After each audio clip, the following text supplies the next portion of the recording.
Hello and welcome back to your own YouTube channel. It's for Hindi 121 836। Well अभी तक हम यहाँ पहुँच पाए हैं और आपको यकीन नहीं होगा लेकिन अभी भी हमारे व्यूअर्स में से आपको वीडियोस पसंद आ रही है क्योंकि जो वॉच टाइम है वो तो अच्छा खासा बढ़ रहा है और जो व्यूज़ आ रहे हैं वो भी काफ़ी अच्छी तादाद में बढ़ रहे हैं।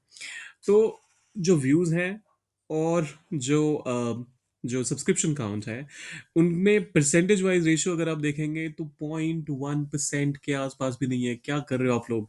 फटाफट से लाइक वाला बटन दबाओ और सब्सक्राइब भी चैनल को कर दीजिए। और करना क्या है आपने, मतलब आज सीखेंगे क्या इसके अलावा वो बताता हूँ मैं आपको।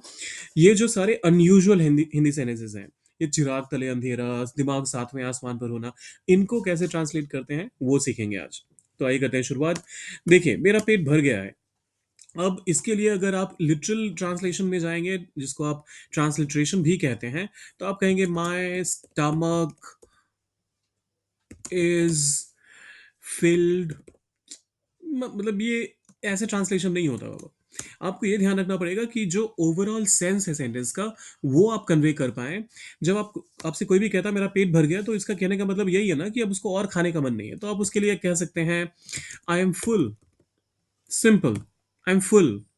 आप चाहें तो इसके बदले ये भी कह सकते हैं आई एम स्टफ्ड, मतलब मैंने ठूस ठूस कर खाना खा लिया है या फिर मैंने सफिशिएंट अमाउंट में खाना खा लिया है, अब मैं और नहीं खा सकता। मेरा पेट भर गया है, आई एम फुल या फिर आई एम स्टफ्ड। यह तो चिराग तले अंधेरा है।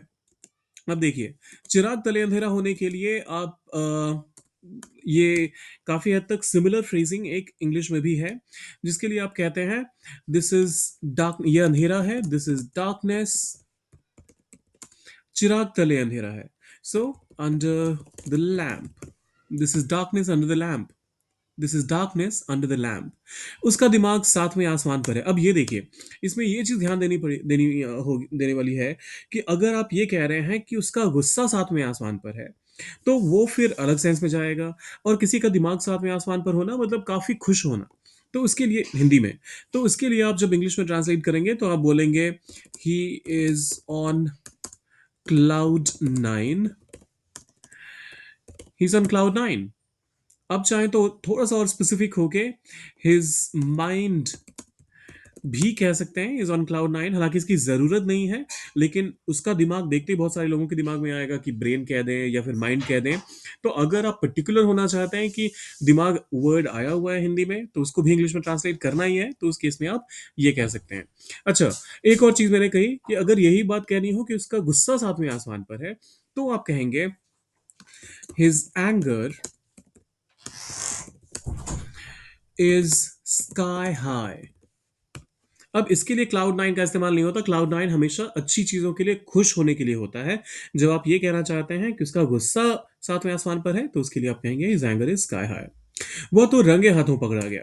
अब देखिए, वह पकड़ा गया तो उसने खुद पकड़ने का काम नहीं किया, इस वजह से पैसिव फॉर्म में बनाएंगे हम ही वाज कॉट, रंगे हाथों। अब देखिए, इसके लिए आप कह सकते हैं रेड हैंडेड।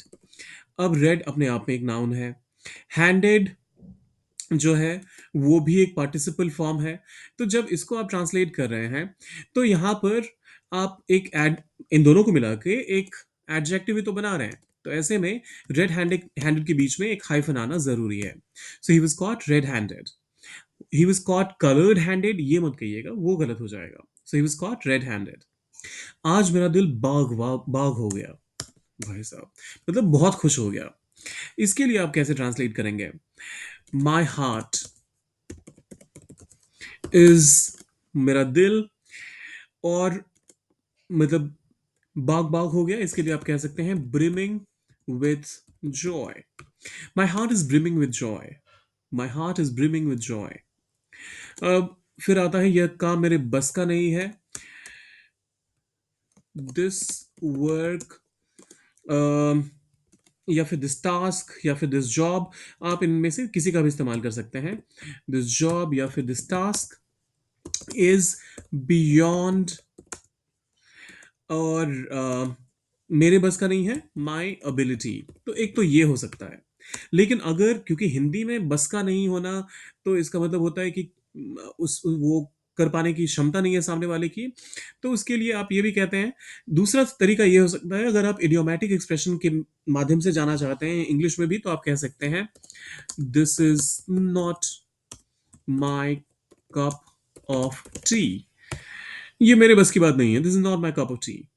यह मेरे बस का काम नहीं है, this task is not my cup of T. वो मत कहिएगा, वो अटपटा लगता है सुन के। This is not my cup of T, इतना ही काफी है। उसने अपनी मिट्टी पलीद कर ली। अब देखिए, उसने, ही, अब मिट्टी पलीद कर ली, इसको कैसे ट्रांसलेट करेंगे? तो इसके लिए आप कह सकते हैं he brought disgrace to himself. He brought disgrace to himself. एक तो ये तरीका हो सकता है। अब देखिए यहां पर इस चीज को भी ध्यान रखिएगा, जब कभी भी डिसग्रेस की बात आती है ना, तो वो आपके ऊपर आने की बात होती है, तो इस वजह से आप अपॉन का इस्तेमाल करते हैं। डिसग्रेस टू जब आप कहते हैं तो किसी और सेंस में ये होता है इस्तेमाल। मान लीजिए अगर आपने ये कहना हो, वह अपने परिवार के नाम को कलंकित कर, आई मीन पे कलंक है। He is a disgrace to his family. तो कहने का मतलब ये है कि जब आप अपने आप के लिए कह रहे हैं तो अपॉन का इस्तेमाल कीजिए, लेकिन यही डिस्ग्रेस अगर किसी और के लिए आप कर रहे हैं तो उस केस में टू का इस्तेमाल कीजिए। तुमने मेरे पैरों तले जमीन खिसका दी। तुमने, यू। अब पैरों तले जमीन खिसका दी के लिए आप कह सकते हैं पुल्ड द रग,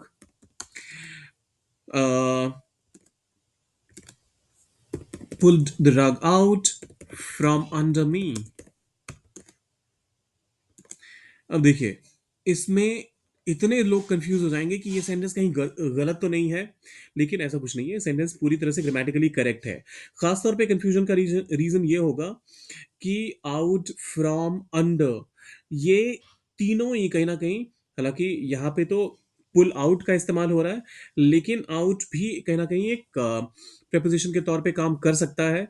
फ्रॉम भी एक प्रेपोजिशन के तौर पे काम करता है, और अंडर भी एक प्रेपोजिशन के तौर पे काम करता है। तो इस वजह से कंफ्यूज कर सकता है लोगों को, लेकिन ग्रामेटिकली ये सेंटेंस करेक्ट है। You pulled the rug out from under मी, मतलब वही है, कहने का मतलब जमीन के, पैरों के नीचे से जमीन ही खिसक गई। और आप लोग मुझे सपोर्ट करेंगे, इस पे मुझे पूरा भरोसा है, तो इसके लिए लाइक शेयर सब्सक्राइब करके जाइएगा, क्योंकि ऐसे वीडियोस रोज आते रहते हैं। बस आपको फायदा उठाना है और उसके लिए सब्सक्राइब, लाइक और शेयर करके जाना है। मिलते हैं जल्दी।